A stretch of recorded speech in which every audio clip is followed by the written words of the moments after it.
27 ta' Settembru, San Vincenz de Paul, saċerdot, għex bejn l-1581 u l-1660. San Vincenz twieled f'Poi, qrib il-Muntanji Pirinej fi Franza, fl-24 ta' April. Il-ġenituri tiegħu kellhom daqsxejn tarazzett żgħir li minnu kienu jaqalaw lejxin tagħhom. Meta l-missier la li ibnu Vincenz kien inklinat ħafna lill-istudju, iddeċida li jedukah u batu jistudja f'kulleġġ immexxi mill-Franġiskani. Meta Vincenz kien qed jistudja, laqa talba ta' wieħed sinjur mid-distrett biex ikun l-għalliem privat ta' wliedu. Hekk ma baqax aktar ta' pis finanzjarju fuq missieru. Fl-1596 daħal l-Università ta' Toulouse biex jistudja filosofija u teoloġija. Fis-sena 1600 sar saċerdot u baqa' jistudja sas-sena 1605. Meta telaq lejn Marsilja biex jiġbor somma ġmila ta' flus li kienet imħollija lilu. U ġej lura bil-baħar, il-pirati qabżu fuq il-ġifen tiegħu u lilu ħaduh Tunes. Hemm dam madwar sentej u qeda 3 sidien bħala l-sir. L-aħħar wieħed kien apostata, minn Nisrani sar Maomettan. Bl-eżempju tal-ħajja tajba tiegħu, Vincenz ħajru jerġa' jsir Nisrani u flimkien miegħu ħarab minn Tunes. Wara mawra qasira f'Ruma irritorna Franza fis-sena 1607. Mar Pariġi u hemm iltaqa' ma' Monsignor de Berulle li wara inħatar kardinal u fuq il-parir tiegħu sar kappillan ta' Klinċi, raħal żgħir qrib il-Belt fis-sena 1611. Fl-istess waqt kien ukoll kappillan ta' Reġina Margherita u għallem privat lill-Lulliet il-Konti de Conde li kien ġeneral tax-xwieni kollha ta' Franza. Fl-1617 beda jippriedka il-missjonijiet. Darba meta kien fraħal sema l-aħħar qrara ta' wieħed fqir qabel miet u ntebaħ kemm il-fqar ta' Franza kellhom bżonn min jieħu ħsiebhom. Minn dak in-nar inteba' bruħu u ġismu jaħdem għall-fqar fil-ħabsijiet, fl-isptarijiet u fost l-sira tax-xwieni. Fl-1619 inħatar uffiċjalment bħala kappillan tal-ilsira tax-xwieni.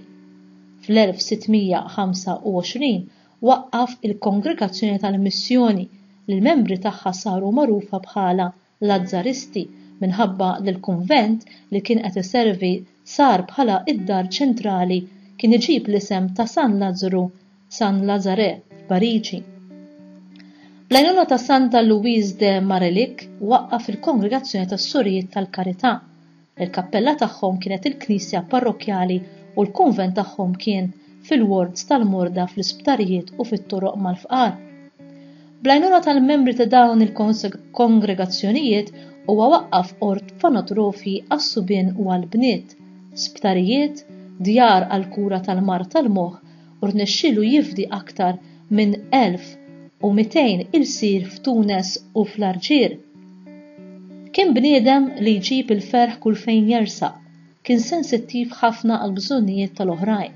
Is-sabiħa hi li ma kienx hekk minn dejjem, anzi kif jgħidu stess kellu jissiled bisħieħ biex jirbaħ it-temperament superf, żgħar u aħrax li kellu. San Vincenz miet fis-27 ta' Settembru tas-sena 1660. Il-Papa Clement XII niżillu ismu fil-lista tal-qaddisin u l-Papa Iljun 13 ħatru patrun għall-istituzzjonijiet tal-karità tal-Knisja.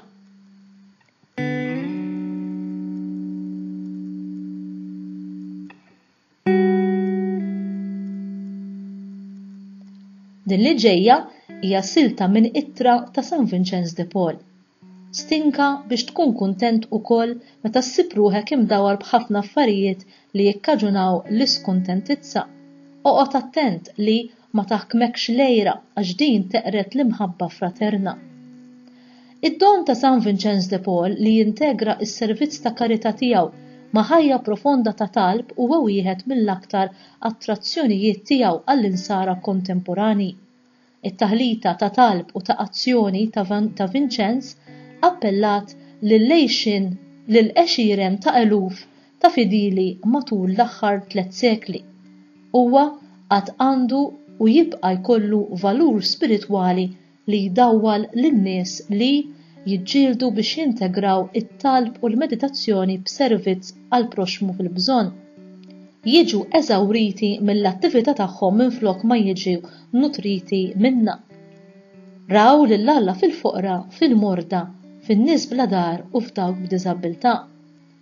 Vincenz dejjem se jibqa' jkun ħabib u kumpan tajjeb għal kull min ifittex bilanċ bejn l-azzjoni u l-kontemplazzjoni, jorganizza ħidmiet ta' karità, jiddependi fuq il-provvidenza divina u jorganizza attivitajiet intelligenti u jintelaq fiduċja sħiħa f'Alla. Il-Knisja hija għall-ulied kollha ta' Alla, sinjuri u fqar, bdiewa u skulari, dawk sofistikati u sempliċi. Imma ovvjament l-akbar tħassib tal-Knisja għandu jkun għal dawk li jeħtieġu l-aktar għajnuna, dawk li jkunu bla saħħa minħabba mart, faqar, injoranza jew krudeltà. Vincenz de Paul huwa patrun partikolarment xieraq għal Kristjani kollha llum, meta l-ġuħ tas-sew jagħmel tiegħu u lejxin qoli tal-onja jinsab dejjem aktar f'kuntrast qawwi ma' id-degradazzjoni fiżika u morali li fija ħafna minnu li Alla huma imġela jgħixu. Id-devozzjoni ta' San Vincenz qatt ma ċaqalqet u hu volontarjament ta' ħajtu biex iservi lill-ifqar fost il-foqra. Bħal Santa Teresa ta' Kalkutta, Vincenz ra lil Kristu fl-uċuħ tal-foqra u fittex li jserbih permezz tal-ħidma tiegħu. Ix-xhieda tiegħu illum tkompli tagħti l-front mhux biss fil-kongregazzjonijiet reliġjużi diversi li jaċċertaw li jittraċċaw l-oriġini tagħhom għal San Vincenz de Paul iżda wkoll fis-Soċjetà San Vincenz de Paul imwaqfa fl-1833 mill-lajċi. Federic Ozalam u li hija organizzazzjoni internazzjonali li isservi lil dawk li jsofru minn diżastri naturali u gwerer. U inti tara lil Alla fin-nies l-aktar fil-bżonn? Qalbek sensittiva biżżejjed lejn il-ħtiġijiet tal-oħrajn madwarek? Tfittex li tgħix mill-aħjar li tista' lil batuti?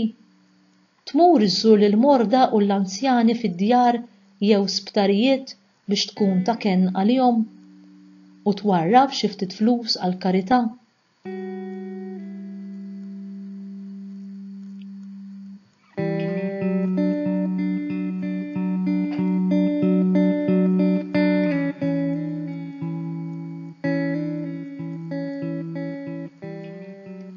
Talba. Alla ħanin, ġeddet fina l-ispirtu ta' San Vincenz de Paul, ħeġġeġ fina n-nar tal-imħabba tiegħek. Alla twajjeb, urina kif nikbu ma' dawk li jibku, imla l-qlub tagħna bil-kompassjoni u l-imħabba. Alla ħalliq, inti titlob lin-nisa u l-irġiel biex bħal San Vincenz de Paul għatina għajnejn li jaraw lil Kristu fil-batuti u fil-foqra. Amen.